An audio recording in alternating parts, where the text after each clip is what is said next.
Mangrove Sumber Hidup. Berkisah tentang perjuangan Ahmad Sofyan, Kepala Desa Silau Baru, Kecamatan Silau Laut, Sumatera.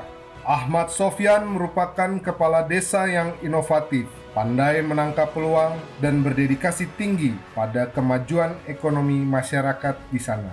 Bagaimana tidak, Sofyan berhasil mengembangkan penanaman bibit mangrove atau nursery mangrove dan bisa membuka lapangan pekerjaan terutama untuk ibu rumah tangga yang ingin membantu perekonomian keluarga. Menyelam sambil minum air merupakan istilah yang tepat sembari melestarikan dan memudidayakan mangrove yang berguna bagi lingkungan. Sofyan juga bisa memajukan ekonomi masyarakat.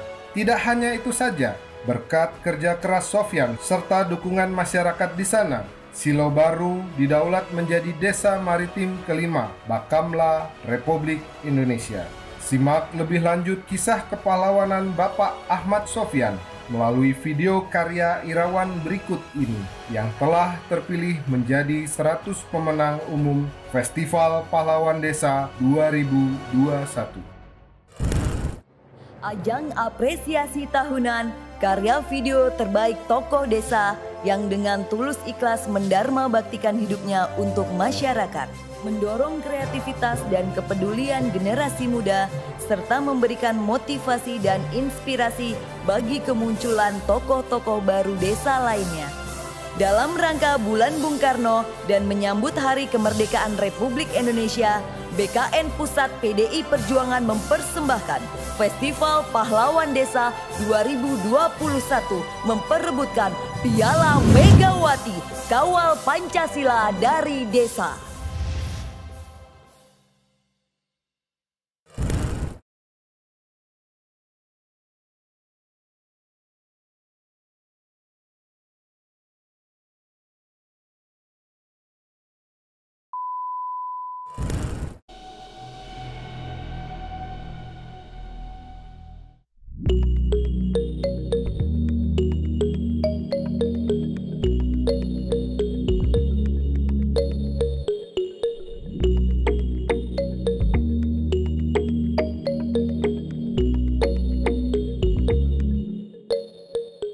Sebuah desa yang bernama Silau Baru di Kecamatan Silau Laut menjadi harapan baru untuk kehidupan mangrove di pesisir Sumatera Pantai Timur.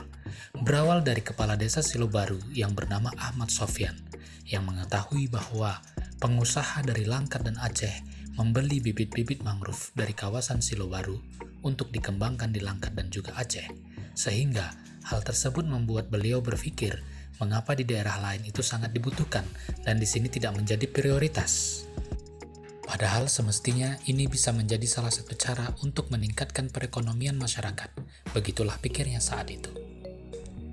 Bermula dengan beberapa pendekatan kepada pihak-pihak terkait dengan pengembangan mangrove tersebut, akhirnya desa Silau Baru dipercaya untuk mengelola nursery mangrove, yang tak lain merupakan sarana untuk pembibitan mangrove.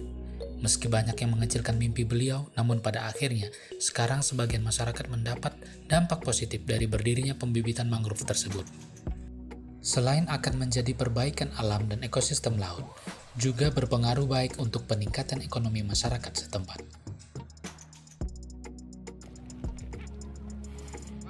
Ya, nama saya Nur Aimun. Saya bekerja di sini sehari-hari. Bisa juga dapat membantu kebutuhan rumah tangga, membantu bapak di rumah, bisa menghasilkan lebih kurang dari 100.000 satu hari. Harapan kami ke depan ini pekerjaan bisa berlanjut, bisa sukses dan memaju di desa kami. Nanti mangrove ini akan dibuat penghijauan ke pinggir pantai, supaya pantai kami lebih bagus dan menghasilkan hasil yang berlimpah ruah.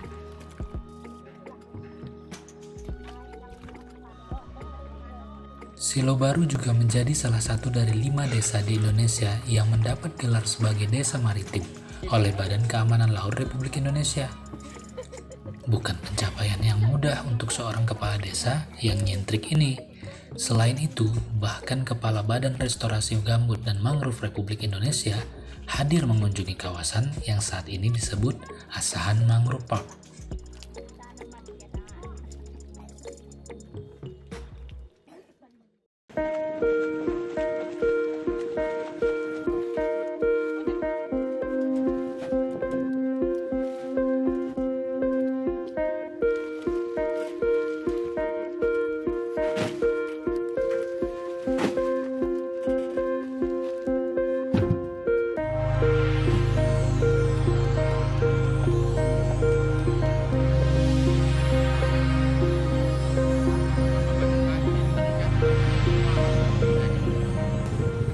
Nama saya Rusliadi, perwakilan dari KTH Cinta Mangrove, Pemerintah Mangrove,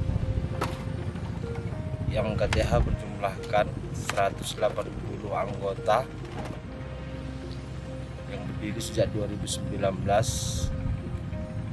yang didukung oleh Bapak Kepala Desa dan sangat mendukung program-program KTH Cinta Mangrove.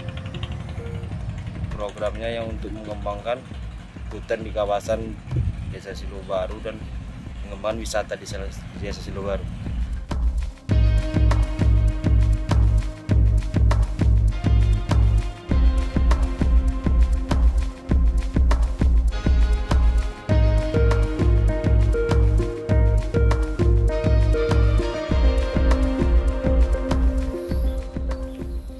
Assalamualaikum warahmatullahi wabarakatuh. Saya perkenalkan, nama Ahmad Sofyan, Jabatan Kepala Desa Silobaru, Kecamatan Silaut, Kabupaten Asahan. Kami meyakinkan bahwa Desa Silobaru juga adalah sebuah sorga dunia, di mana Silobaru begitu diberi luasan mangrove yang hari ini cukup bisa diandalkan, dan kami yakinkan kepada Kementerian Maritim dan Investasi untuk menjadikan Desa Silobaru ini menjadi desa wisata mangrove. Dan alhamdulillah pencapaian yang kami terima pada tahun 2020 yang lalu, kami diberi kepercayaan oleh Dirjen Tata Ruang Laut membangun trekking sepanjang 100 meter sebagai langkah awal untuk memajukan wisata mangrove di Desa Silobaru. Harapan masyarakat yang ada di pesisir, khususnya di Desa Silobaru, adalah menjadikan kawasan yang ada di pesisir pantai, khususnya di pesisir hutan mangrove, menjadi kawasan klaster ekonomi baru, di mana masyarakat berharap ada pembinaan kepada kelompok tani, tambak udang, tambak kepiting, dan lain sebagainya, karena disinilah nanti sumber penghasilan mereka dan akan menambah pendapatan. Ketika program dari Badan Restorasi Gambut dan Mangrove untuk melakukan penanaman sebanyak 670.000 batang pohon mangrove dengan luasan 134 hektar, sudah barang tentu menyedot tenaga kerja lebih kurang 180 orang. Jadi 180 orang inilah bekerja dengan program yang hari ini diterapkan oleh pemerintah, namanya pemulihan ekonomi nasional. Mereka bisa bekerja hari ini lebih kurang 4-6 bulan lamanya. Harapan kami bahwasanya kalau di hulu ada Danau Toba menjadi destinasi internasional, kita juga berharap bahwa di hilir ada wisata mangrove yang menjadi juga kiblatnya wisata mangrove secara nasional bahkan internasional.